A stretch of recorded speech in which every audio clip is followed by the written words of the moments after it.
these people had one thing in common. They knew they had it in themselves. They knew they could be something beyond where they were.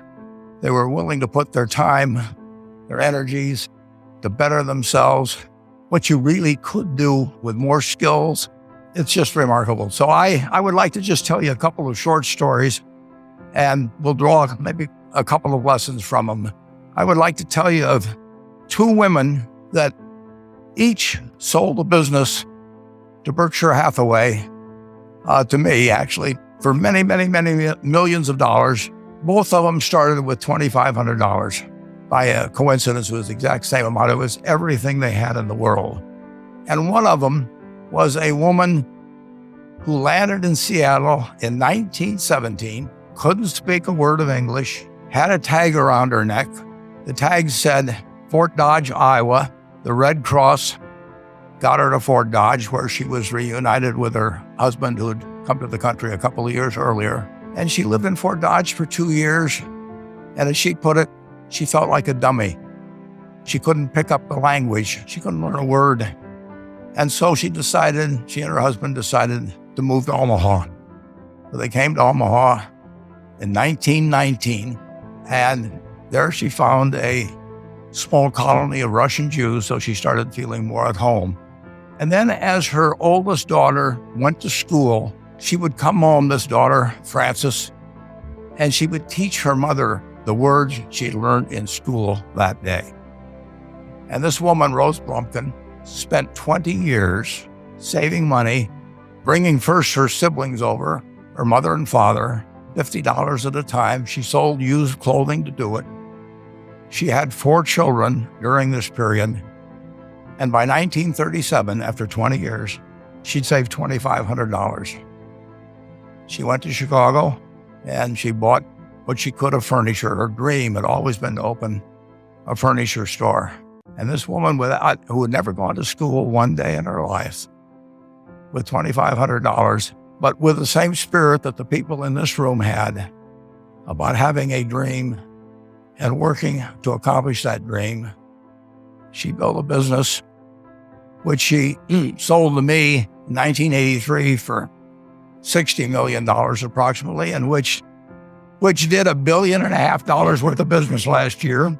The 4th generation is working in that business. This woman, Rose Blumkin, she worked for me until she was 103. And then she retired and she died the next year, which is a lesson to all of Berkshire's managers that premature retirement, you can't tell what's going to happen. But Mrs. B, with her $2,500, one further fact about her, she could not read or write. And she went into a furniture business, and she didn't bring anything unique in furniture, but she brought a determination to succeed. She knew she could outwork anyone else. She knew she cared about her customers. She worked at very low gross margins, but she built this incredible business. And I saw one other woman who did a similar thing with $2,500. I paid her hundreds of millions of dollars for her business. So I decided to go to the source and get these people before, I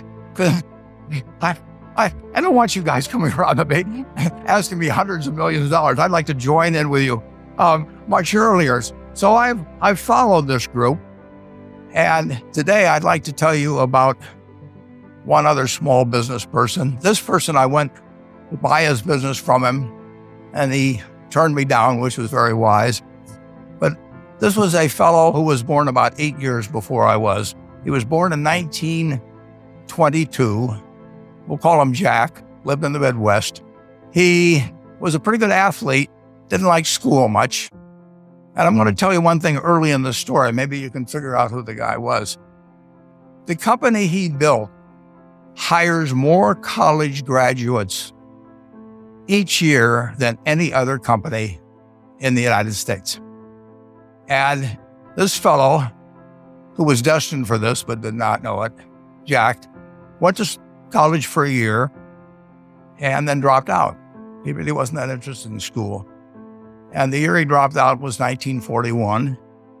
And when the the United States became under attack.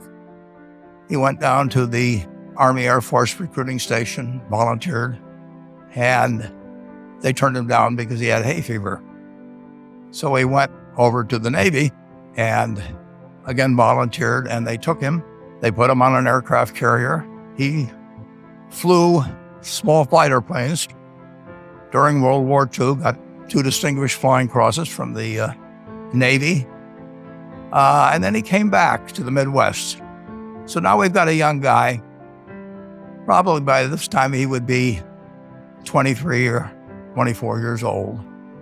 And the interesting thing is, he got back to the Midwest, and he actually kind of went from one job to another for a short period of, or not such a short period of time.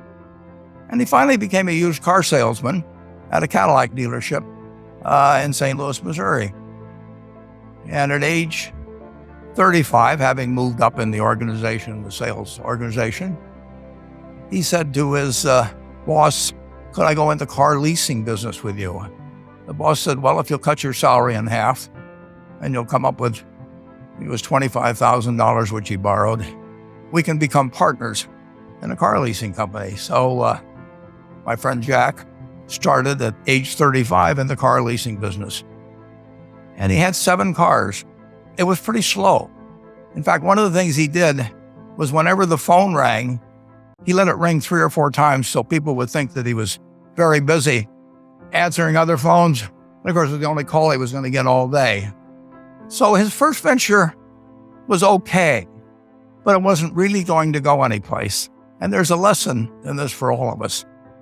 At age 40, he decided with 17 vehicles, 17 cars, he was going to go into competition in the rent-a-car business. So now he's taking on Hertz and Avis and National and people like that who have hundreds and hundreds of thousands of cars.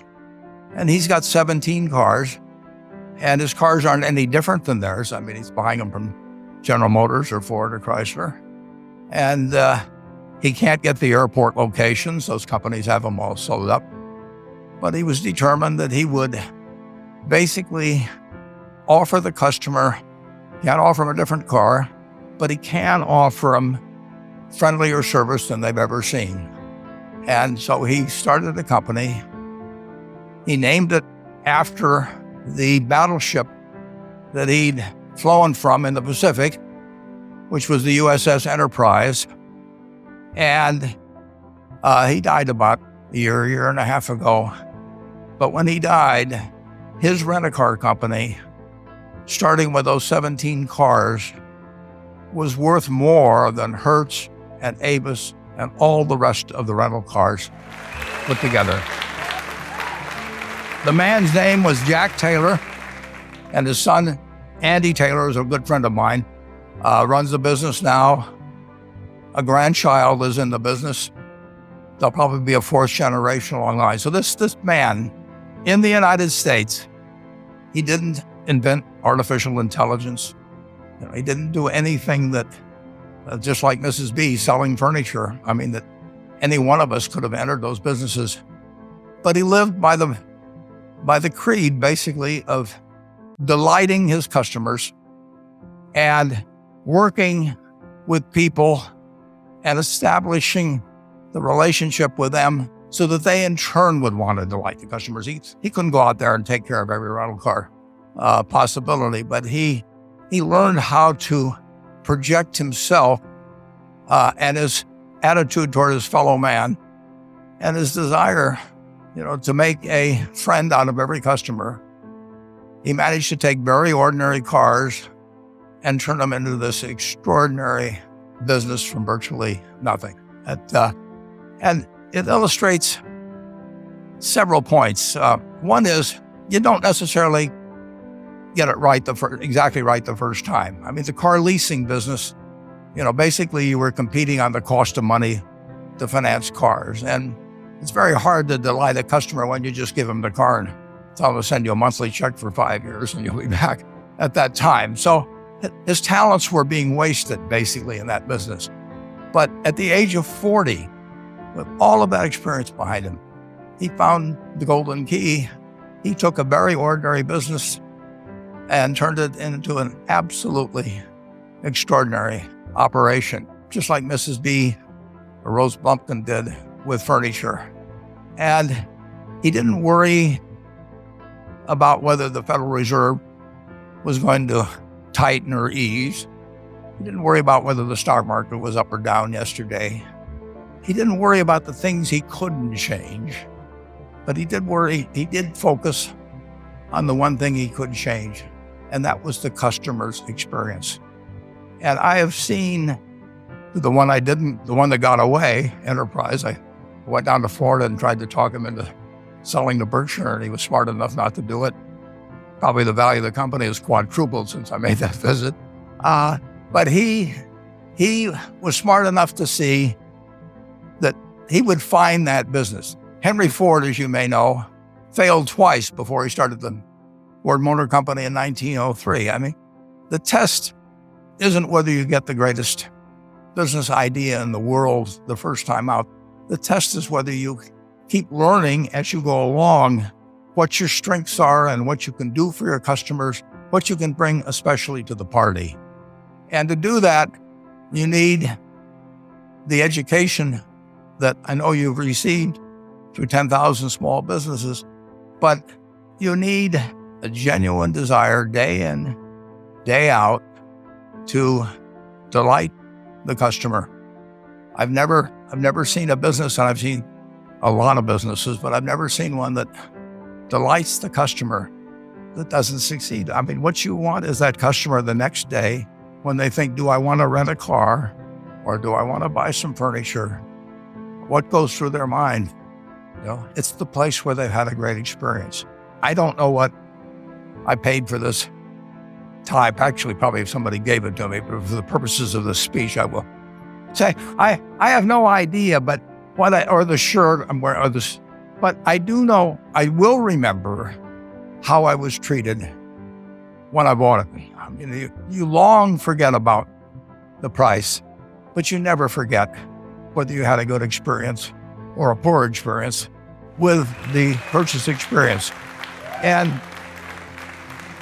you'll have a hard time finding a person who's had a wonderful experience, a delighted experience in purchasing anything that isn't going to come back.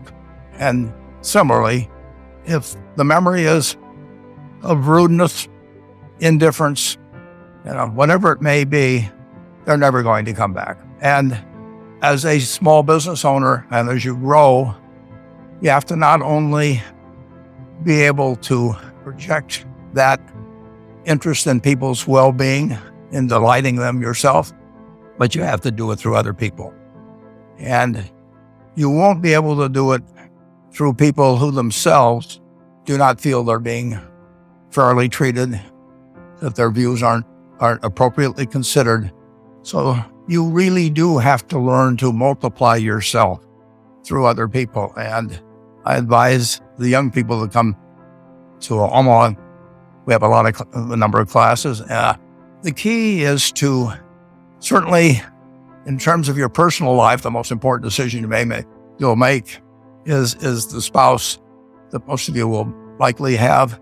And it's very important to surround yourself with people that are better than you are. You are going to move in the direction of the people you associate with. So you constantly, I've been enormously lucky in that respect. I mean, I've just had teachers and friends and a spouse that really was a better person than I was. And I had enough sense to learn from these people that life went better if you behaved better yourself. It took a while.